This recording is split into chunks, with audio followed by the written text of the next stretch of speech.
In January of 2017, he was pitted against two of the most malevolent forces ever to have been witnessed in American history: the Bush crime family and the Clinton crime family, who for decades conspired to create what is known as the shadow government, or deep state, they've used to enrich themselves and assassinate their opponents while remaining unaccountable and, even worse, uncontrollable, but whose crimes and growing power caused the U.S. military to revolt and place into power a New York City real estate multi-billionaire oligarch, Donald Trump, for the sole purpose of destroying them before they could stage a coup and take full control of the United States, and whose operation to do so is being overseen by the secretive and mysterious U.S. military intelligence unit called QAnon.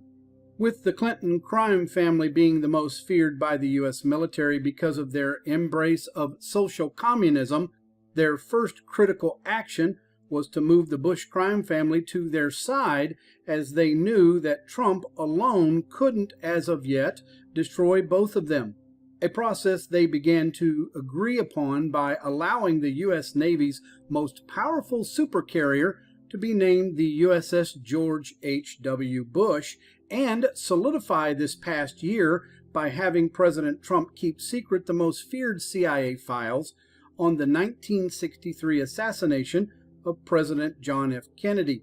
That would show then CIA operative George H.W. Bush's complicity in this monstrous crime, but with President Trump's keeping this secret order only lasting 3 years to ensure that he will be sworn in again in 2021 as the president.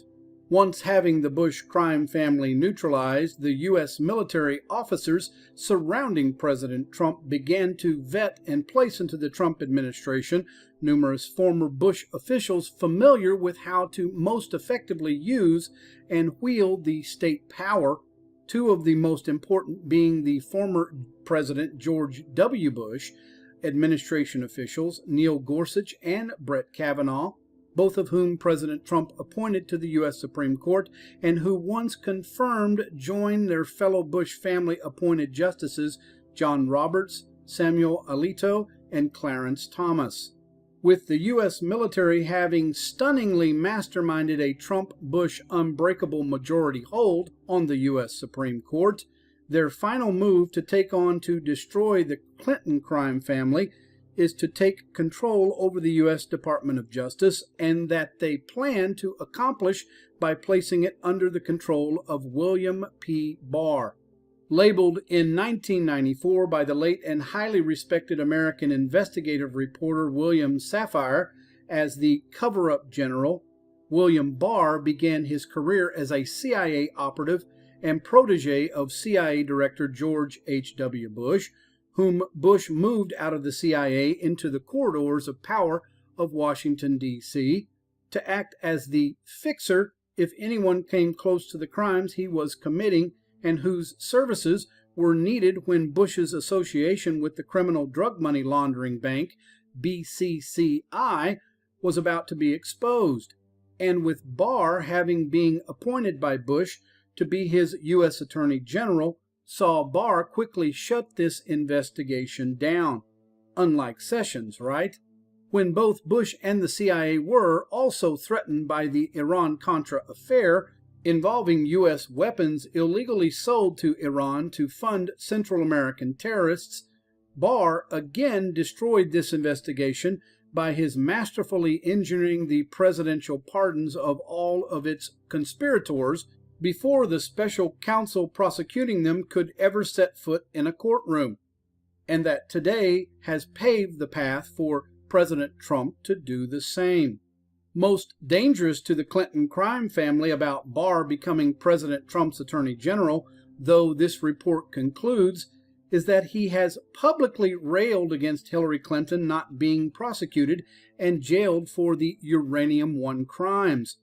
This involves her receiving tens of millions of dollars she illegally funneled through her money laundering organization called the Clinton Foundation, and once appointed as Attorney General will, without a doubt, see Barr waging full war against Hillary Clinton, and whose ammunition to do so has just been shockingly revealed to be over 6,000 pages of evidence and documents compiled by a group of U.S. government investigators, proving, beyond a doubt, the massive crimes committed by both Hillary Clinton and her husband, former President Bill Clinton, and whose former CEO of the Clinton Foundation is now spilling the beans to Trump's investigators, telling them, "I know where all of the bodies are buried," thus confirming the Security Council's earlier assessment made just days ago that America is about to explode when President Trump and Hillary Clinton begin their celebrity death match, and that's coming soon to television screens everywhere. Well, hopefully. I think so. I was keeping notes. All right. So now 3 changes in the administration. John Roberts just making news here on Fox that we've learned of. Most recently, the new Joint Chiefs of Staff will be General Mark Milley. That is new news. We knew there were rumors of it. He had hinted at it at the football game earlier today. But I first want to get to the president's pick for Attorney General. Speaking about William Barr, President Trump says, quote, "He was my first choice from day one," calling him a highly respected lawyer and one of the most respected jurists in the country. What do you make of the president's nomination? Well, he's not a jurist, so that would be a problem. But Barr should be a very safe and very easily confirmable choice. He was widely respected for his time in the Justice Department, leading the Justice Department, and then, of course, he went on to become a mega corporate titan. He helped put together the deal that made Verizon. He became a very, very effective mergers and acquisitions kind of lawyer, dealing with antitrust stuff in the telecommunications world. He has a lot of rich friends. He has a lot of admirers.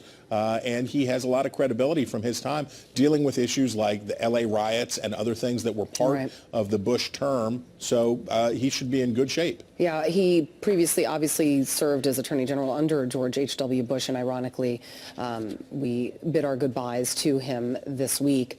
His background could help the Trump administration bigly, as some would say, as it moves into the next. That is your word, right? That's correct, yes. Yeah, okay. See, I remember those things because I love your names.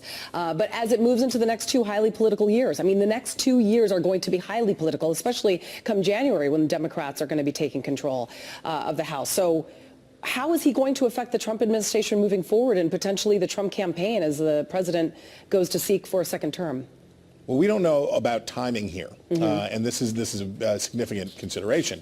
So as long as Trump has Whitaker over there treading water as the acting attorney general, it's hard to wrap up the Mueller. It's hard to get things done. It's hard to move on. The Justice Department is sort of necessarily in a holding pattern because there's plenty of doubt as to whether Whitaker can really constitutionally hold that office. Right. So he is a tool for killing time for Trump and also keeping an eye on Mueller and an eye on what's going on over there. The sooner the better in terms of what the Republicans in the Senate want and in terms of what the Justice Department needs, the sooner the better, because as soon as Barr's in, then you'll have a greater degree of confidence that these matters can be wrapped up. Right. Now, I want to switch gears. Speaking of getting things wrapped up in the Mueller investigation, the former FBI Director James Comey, as you know, testifying today. He's been there for 4 hours behind closed doors, talking about the FBI's handling of the investigation into the Russian interference in the 2016 election, but also about his dealings of Hillary Clinton's emails. What's interesting, though, is, as you know, Comey requested a public hearing. He didn't quite get that, but he is allowed to, which I think is interesting, to come out and speak afterward, which, seems interesting to me. What do you make of him getting a chance to actually speak to the public about something as a key witness in the investigation? Well, if James Comey says something interesting, it will be the first time in a long time. It's like tryptophan. And to a large extent, who cares? And to a large extent, who cares about this hearing? I think Republicans should remember they just lost 40 seats in the House of Representatives. They just saw Democrats put on the best performance in the House in a long time. Oh, okay, bye. No. I wanted you to finish that thought, but we have 15 seconds, and I don't know what to do. We just used it. All right. Chris Darwalt, thank you so much. I could talk to you forever. Thank you.